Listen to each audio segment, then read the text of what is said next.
Professional cuddling sounds fake, like something you'd make up to mess with your grandma.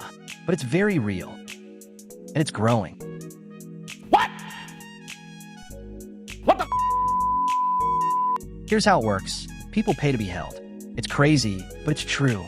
You're not dating, not role-playing. You're just existing in someone's arms for as long as they paid for. It's marketed as platonic touch therapy, and it sits somewhere between a massage and a therapy session, minus the oil and small talk. Clients book sessions online. Just like ordering food. You pick a cuddler, select a time, agree on the ground rules, and just like that, you're paying $80 an hour to spoon with a stranger. The whole thing is professional down to the paperwork. There are waivers, consent forms, and written boundaries about what's okay and what's not. It's one of those jobs that exists because loneliness became an industry. And before you think it is some weird side hustle, it's not. There are actual cuddle studios, cuddle agencies, even training certifications. You could take courses on consent, body language, and emotional regulation. Some cuddlers even advertise niche services like comfort cuddles for anxiety or grief support cuddling. It's not a kink job. It's not therapy either. It's something in between. We'll call it emotional first aid for people running on empty. I have loved touch for basically my whole life. When I was a little girl, I just loved everyone. I thought, maybe I could really help people. So how are you feeling? Is there anything that you'd like to share? That is, you don't have to ask to touch anyone. A lot of people are just lonely. A lot of people work a lot. They may never really hug somebody. There is talk therapy, which can be invaluable. However, all conventional therapists are not allowed to touch their clients. So can I trust you to speak up? There are good reasons for that. And so where my work begins and conventional therapy ends is with touch. Knees, cheeks, and your toes. Clients book cuddle sessions by the hour, kind of like therapy, but with flannel blankets and playlists instead of clipboards. You can go through dedicated apps or agencies that screen both clients and cuddlers for safety. Sessions can happen in all sorts of places. Studios set up with couches and weighted blankets, or sometimes at the client's home, if they're comfortable with that. Everything is pre-agreed. How long it lasts, what positions are okay, and how much physical contact is allowed. Touch follows a structure. Hand-holding, side hugs, back rubs, or full-on spooning. But everything runs on one rule: consent, constant communication, and zero funny business. Most cuddlers are trained to read body language, set boundaries, and even lead breathing exercises to help clients relax. It's less about physical comfort, more about emotional reset. A way for people to feel grounded when life feels like static. How did you find this as an occupation? That is a great question. It's a calling, so I think it found me in lots of ways. But a lot of it came through boundaries, through my own personal development work, and realizing that in order to tap into my happiest life, my self-actualization, that I needed to learn something about boundaries, about how to contain my space and respect my limits and needs in relating to other people when I just wanted to rush in and share all the love and excitement that we have between us.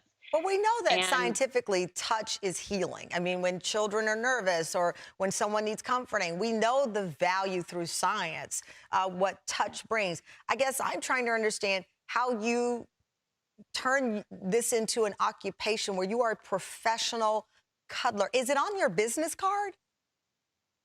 I have co-founded a company. Oh, you're like, it's on my Cuddle. shirt, lady. It's on my hello.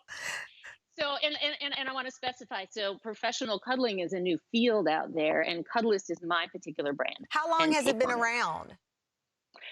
We started in 2015. 2015. So In this kind of job, it was very likely that things are going to get weird at some point. Professional cuddling lives in this strange gray zone between therapy and intimacy. On one hand, it's a job built on emotional support, a safe space for people dealing with loneliness, grief, trauma recovery, or even just burnout. On the other, you're being paid to care, and that line can blur fast. Some clients haven't been hugged in years. Shocking. For them, touch isn't just comfort, it's medicine. You can feel their whole body unclench when someone finally holds them without judgment. They talk, cry, sometimes even fall asleep mid-session because their nervous system finally shuts off for the first time in a long time. But that same closeness comes with emotional weight. You're not supposed to fall for the client, and they're not supposed to fall for you. But sometimes the chemistry sneaks in anyway. Cuddlers describe the emotional whiplash. 1 hour you're holding someone through their heartbreak. The next, you're back in traffic, trying to shake off feelings that technically aren't yours. The job demands boundaries that feel impossible. You have to care deeply, but not too deeply. You have to offer connection without attachment. Many cuddlers say it's the hardest part. You spend your days giving genuine affection that ends on a timer.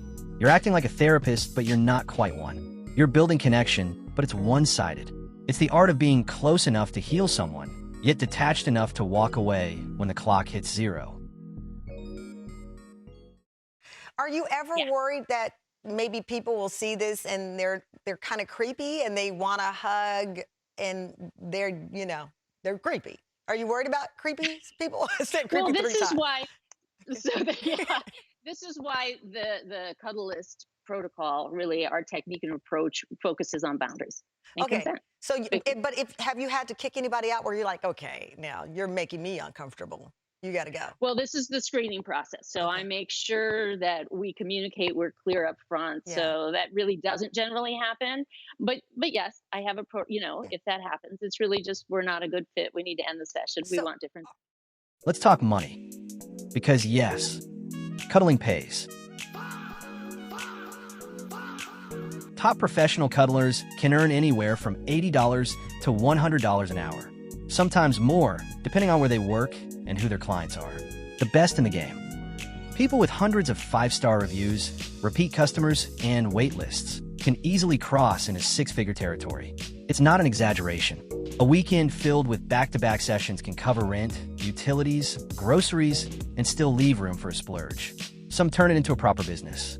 They build personal brands, create loyal client bases, and treat it like therapy work with structure and professionalism. Others pick it up part-time, a flexible side gig that pays more than most entry-level jobs. And the top earners? They don't just cuddle, they specialize. Trauma-informed touch, mindfulness-based sessions, overnight or travel gigs that pay premium rates. There are even clients who fly their favorite cuddlers across states for weekend bookings, paying for flights, accommodation, and the comfort of someone they trust. It's a small, weirdly elite niche. There's no corporate ladder, no boss breathing down your neck, not even a degree requirement. The more experience you gain, the higher you can set your rates. Some veterans even mentor newcomers, turning cuddle coaching into another income stream. So while it might sound like a punchline, the financial side is no joke. For the ones who know what they're doing, this job quietly pays better than most respectable careers, and they get to set their own hours while doing it. Yeah. So they want a comforting touch. They want someone to hug. They want someone to hold them. They want a personal relationship that they're struggling to get. They don't have time for dating and all that kind of stuff. And so you cuddle with them? Yeah, I cuddle with them. I used to travel, and either they would host or I would go to a hotel. But this year I just moved into a townhouse. I have a spare bedroom now that I made the cuddle room. So since August, I've been hosting. They'll come to me a lot of the time. So... I don't want to get too personal, but do you get paid? It's good money. It's good money. I make $100 an hour. You make $100 an hour? $100 an hour, yeah. So how do you become a cuddler? Yeah, so there's a website. You just sign up from anywhere on the website, and then you can just set your location. You can even set a second location. Like, there's a lot of girls who travel. When I'm traveling, I'll usually say that I am, and I try to pick up work in other places. It's really nice. And are there rules to the cuddling? I'm really curious about this. So the boundaries are, nothing sexual. It's just keep it platonic. Sexual. No, yeah, even the site is very strict, like no even cuddling in underwear. You gotta wear clothes. You gotta wear clothes. No, and you can never change. You can't be like someone say, hey, I'll pay you a little bit more if you. Yeah, no, that's perfect. You got to be pretty firm on your boundaries. Wow. Okay. And you said you make $100 per hour? I do. Yes. And how long do you cuddle these? How long do you cuddle them for? It varies. Anywhere from an hour to I've had overnight sessions. Overnight sessions where you cuddle. Yeah. So like somebody stay there 7 hours? 8 to 12 is the range I give, yeah, for overnight. So you could be making, because I do math quick when it comes to money. So you could be making anywhere like 60K cuddling? That's about what I make, yeah. Wow. 60K cuddling. That is good money. Like any job that involves people, this one has its risks. Just a bit more personal than most. The obvious one is safety. Even with screening and background checks, you're still meeting strangers, often in private settings. Most professional cuddlers take precautions like setting up sessions in neutral spaces, keeping emergency contacts on file, and having firm boundaries that get discussed before anything starts. Still, there's always that moment of uncertainty when you open the door and hope the client respects those boundaries. Then there's emotional burnout. Spending hours being physically close to people who are lonely, grieving, or starved for connection can take a quiet toll. You have to stay empathetic without absorbing all that energy. Some cuddlers describe it as emotional weightlifting. You build strength over time, but it can leave you sore in ways that don't show. And of course, there's a social stigma. People hear professional cuddler and either laugh or assume it's something else entirely. Explaining the job to friends, family, or even potential partners can get awkward fast. A few people are open-minded while most aren't sure what to make of it. Creepy requests do happen, though most clients are respectful. When they don't respect the line, professionals walk. No debate, no exceptions. It's part of the job to know when comfort stops and boundaries start.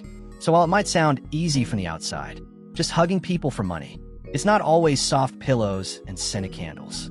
It's real work with real emotional risks, and not everyone is built for it.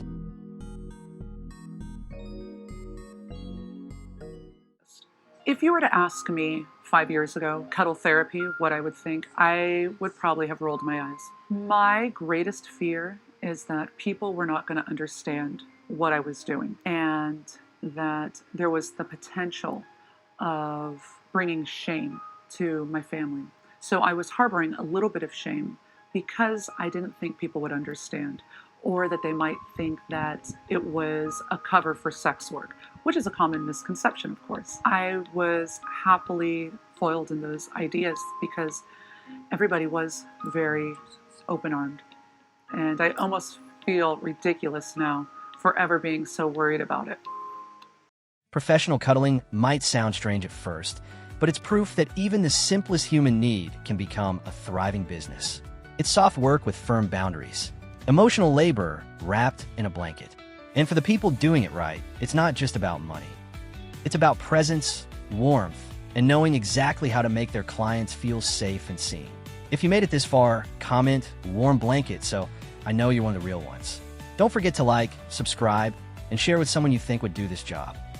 Your support helps more than you think. Up next, we're going underground.